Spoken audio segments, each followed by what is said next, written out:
নমস্কার, আমি প্রত্যয়। দাঁড়ান, দাঁড়ান, একটু দাঁড়িয়ে যান। একটু অপেক্ষা করুন। পুজোর লড়াইটা কিন্তু এত সহজে বা হাল ছেড়ে দেওয়ার মতো নয় যে ফাঁকা মাঠে গোল দেওয়া যাবে। একদম হাড্ডাহাড্ডি লড়াই। বুঝতে পারছেন কত বড় বড় রাঘব বোয়াল কতগুলো কন্টেন্ট আসতে চলেছে। একদিকে রঘু ডাকাত, একদিকে দেবী চৌধুরানী, আবার রক্তবীজ 2। মানে খেলা তো এইবার জমে উঠেছে। তা দেখুন, রক্তবীজ যখন পার্ট 1টা এসেছিল সেইটা নিয়ে যেরকম মানুষের একটা আলাদা উন্মাদনা, একটা ক্রেজ এবং লং রানে যেরকম ব্যাট করে গেছে রক্তবীজ।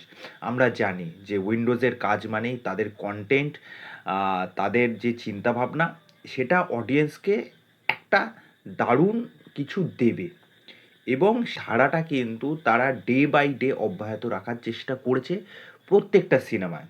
সেটা শুধুমাত্র রক্তবীজ না, এর আগে যে কটা সিনেমা এসেছে বা তাদের সবচেয়ে প্রশংসিত সিনেমা বহুরূপীতেও। ওকে, আমি বহু সময় আগে একটা কথা বলেছিলাম, এই অঙ্কুশের মতো অভিনেতা বা কৌশানীর মতো অভিনেত্রী এরা যদি ভালো পরিচালকের হাতে পড়ে তাহলে এদের ভেতরকার অভিনয় সত্তাটা কিন্তু ঠিকঠাক মতো বেরিয়ে আসবে।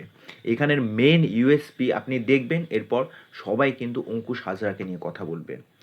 মানে এই যে মুনির কিন্তু মরে যায়নি, মুনির কিন্তু ব্যাক করতে চলেছে। টিজারটা যেভাবে শুরু হয়, আমরা রবীন্দ্রনাথের একটি গান দিয়ে শুনতে পাচ্ছি। তারপরে আমরা দেখতে পাচ্ছি এই যে ভারত বাংলাদেশ ইস্যু। দেখুন, সবচেয়ে বড় বিষয় হচ্ছে এই যে ভারত এবং বাংলাদেশ, এই বিষয়টাকে কেন্দ্র করে আমাদের মধ্যে কিন্তু অনেক বিভেদ রয়েছে, অনেক ইস্যু রয়েছে। এবং এই যে আমাদের পশ্চিম বাংলায় যে অনুপ্রবেশকারী, তারপরে নানা রকম আভ্যন্তরীণ যে ঝুট ঝামেলাগুলো হয় না, সেই বিষয়টাকে কিন্তু তারা এখানে ফোকাস করার চেষ্টা করছেন। আশা করি সেই বিষয়টা এখানে দেখানো হবে। এইবার আমরা দেখতে পাচ্ছি যে ভিক্টর ব্যানার্জি তিনি তার শ্বশুর বাড়ি যাচ্ছেন, তাও আবার সেই 72 না 75 বছর বয়সে। কেননা আমরা এখানে দেখতে পাচ্ছি যে শেখ হাসিনার চরিত্র হয়তো প্লে করতে চলেছেন সীমা বিশ্বাস, অপরদিকে ভিক্টর ব্যানার্জি। তারপরে আসতে চলেছে রাঘব বোয়াল এক একটা ক্যারেক্টার, আবির চ্যাটার্জি, মিমি চক্রবর্তী, বাঁকা চাঁদ, কাঞ্চন মল্লিক। ওকে, এছাড়াও দেখবেন অন্যান্য অনেক চরিত্ররা কিন্তু এখানে ঢুকতে চলেছে।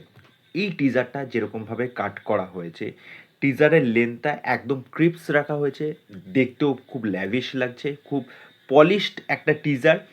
এবং আগের যে প্রি টিজারটা সেটার দেখবেন ব্যাকগ্রাউন্ড স্কোরটা যেরকম ছিল, এখানে ব্যাকগ্রাউন্ড স্কোরটা অনেকটা কিন্তু আলাদা রাখা হয়েছে, যেটা শুনতে বেশ ভাল লাগছে। এবং প্রত্যেকটা সিন যখন আসবে আপনাদের ভেতরে কিন্তু ইন্টারেস্টটা অলরেডি তৈরি হয়ে যাবে এবং আপনাদের হিট করবে যে আমরা আগের পার্টটা কীরকম ছিল বা কীরকম আমরা এনজয় করেছিলাম, সেই মুহূর্তগুলো আপনারা মনে করবেন।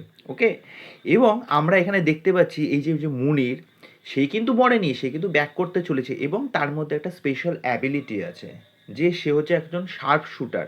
ওকে, তারপরে আমরা অঙ্কুশ হাজরার ক্যারেক্টারটা থেকে দেখতে পাচ্ছি এবং অঙ্কুশ হাজরাকে যখন ব্রেন ওয়াশ করানো হচ্ছে, তাকে বোঝানো হচ্ছে মানুষের থেকে এই যে আমাদের যে মিশন সেইটা হচ্ছে বড়। এবং ওই টুকুনি পোর্শন আপনি অঙ্কুশ হাজরার এক্সপ্রেশন দেখুন, ওই জায়গাটায় যে শটটা নেওয়া হয়েছে ক্লোজে এবং পরপর 3বার বলতে বলা হচ্ছে, তারপর অঙ্কুশ হাজরা মিশনে যাচ্ছে যে এখন থেকে তুমি মুনির।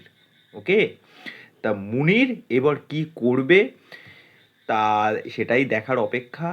দেখো, এখানে অন্যান্য যারা চরিত্র, প্রত্যেকটা চরিত্রকে খুব সুন্দরভাবে স্পেস দেওয়া হয়েছে। ভিক্টর ব্যানার্জি, সীমা বিশ্বাস, কৌশানী, তারপর হচ্ছে তোমার নুসরাত, ঠিক আছে, এবং আরও অন্যান্য কাস্ট কিন্তু এবার কিন্তু অ্যাড হতে চলেছে। আর আমরা জানি উইন্ডোজের কাজ মানেই নতুনত্ব কিছু চমক থাকবে, নতুনত্ব কিছু টুইস্ট থাকবে। গানগুলো একটা শুনেছি, এরপরে দেখা যাক কী কী গান আসছে। আর মিমি চক্রবর্তী সেই বিকিনি শটটা নিয়ে তো পুরো ভাইরাল হয়ে গেছিলো। এখানে আবার মিমি চক্রবর্তী আবিরের সাথে আবার ফোটে ফোটে ঘোরাঘুরি করবে, নানা রকম সিন ফিন আছে, হয়তো ওটার সাথে গানের দৃশ্য। তা দেখা যাক কাজটা কেমন হয়। তা ওটাই, উইন্ডোজের কাজ যথেষ্ট ভরসা আছে, যথেষ্ট পোটেনশিয়াল আছে। তা পুজোর লড়াই কিন্তু জমে উঠেছে। চলো, আজকের মতামত এইটুকুনি অবধি। এই বিষয়ে তোমাদের কি মতামত সেটা কমেন্ট করে জানিও। ভিডিওটা ভালো লেগে থাকলে লাইক করে দিও, শেয়ার করে দিও, নিজেদের মতামত জানাতে কিন্তু একদম বলো না। আর যদি মনে হয় চ্যানেলটা সাবস্ক্রাইব করে দিও। তো চলো আজকে এখানেই, বাই।